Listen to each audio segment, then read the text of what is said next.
আমি আজ যে গল্পটা বলবো সেটা আমার নিজের নয়। ঘটনাটা আমার এক বান্ধবীর।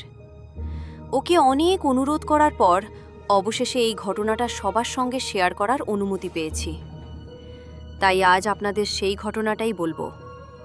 তবে একটা কথা, গল্পটা শোনার পর যদি গভীর রাতে হঠাৎ কারো ফিসফিসানি শুনতে পান, তখন এই গল্পটার কথা মনে পড়তেই পারে। আমার সেই বান্ধবীর নাম মেঘলা। গত বছরের শীতের ছুটিতে মেঘলা কয়েকদিনের জন্য তার মাসির বাড়িতে বেড়াতে যায়। বাড়িটা ছিল গ্রামের একেবারে শেষ প্রান্তে।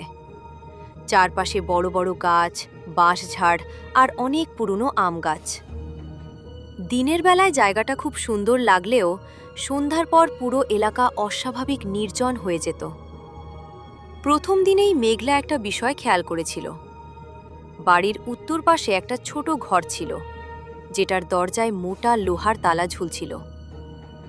আশ্চর্যের বিষয় হল, বাড়ির সবাই সেই ঘরের পাশ দিয়ে খুব দ্রুত হেঁটে যেত। কেউ সেখানে দাঁড়াতো না। মেঘলা কৌতূহল নিয়ে মাসিকে জিজ্ঞেস করেছিল, ঘরটা সবসময় বন্ধ কেন? মাসি কিছুক্ষণ চুপ থেকে শুধু বলেছিলেন, ওই ঘর নিয়ে কখনো প্রশ্ন করো না। এরপর আর কেউ এ বিষয়ে একটি কথাও বলেনি। সেদিন রাতে খাওয়া শেষ করে সবাই ঘুমিয়ে পড়ে। রাত প্রায় 1টা হবে। হঠাৎ মেঘলার ঘুম ভেঙে যায়, কারণ কেউ যেন খুব ধীরে ধীরে কাঠের দরজায় 3বার টোকা দিচ্ছিল।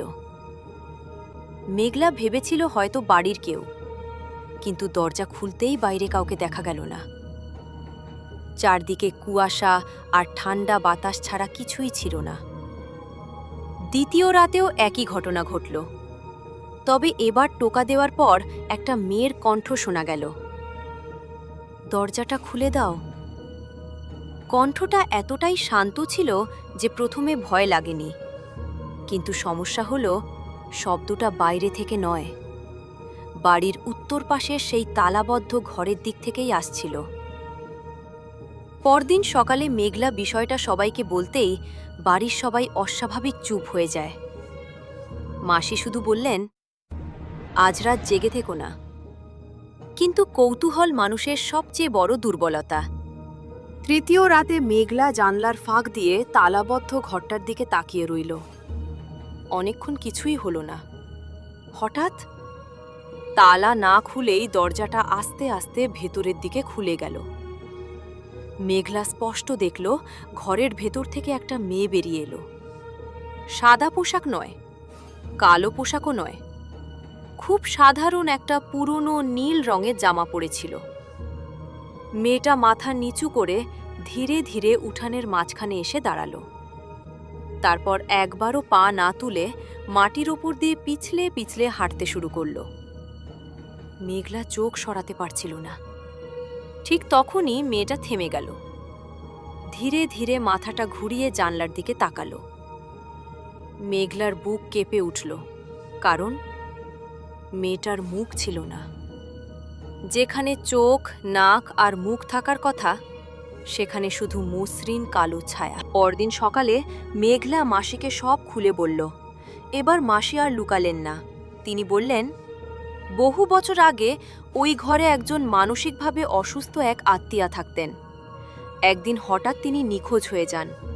ঘরের ভেতরে কাউকে পাওয়া যায়নি। তারপর থেকেই মাঝে মধ্যে মানুষ ওই ঘরের সামনে কাউকে দাঁড়িয়ে থাকতে দেখেছে, কিন্তু কখনো কাছে গেলে সেখানে কেউ থাকে না। মেঘলা ঠিক করল, আর এক রাত থাকলেই সকালে বাড়ি ফিরে যাবে। শেষ রাত, সবাই ঘুমিয়ে গেছে। হঠাৎ আবার সেই 3টা টোকা। এরপর খুব পরিচিত একটা কণ্ঠ, মেঘলা, দরজা খোলো। এবার অবাক হওয়ার পালা, কারণ এটা ছিল মাসির গলা। মেঘলা দরজার কাছে গিয়ে বলল, মাসি? বাইরে থেকে উত্তর এলো, হ্যাঁ, দরজা খোলো। ঠিক তখনই মেঘলার ফোনে একটা মেসেজ এলো। মেসেজটা পাঠিয়েছিলেন মাসি।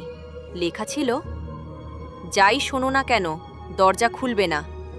আমি আমার ঘর থেকেই তোমাকে মেসেজ করছি। মেঘলার হাত পা ঠান্ডা হয়ে গেল।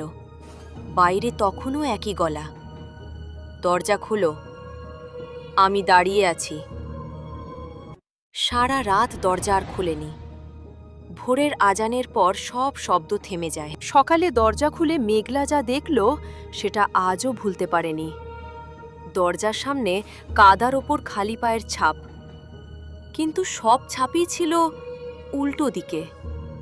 যেন কেউ দরজা থেকে হেঁটে যায়নি, বরং মাটির নিচ থেকে উঠে এসে দরজার সামনে দাঁড়িয়েছিল। সেই ঘটনার পর মেঘলা আর কোনোদিন মাসির বাড়িতে যায়নি।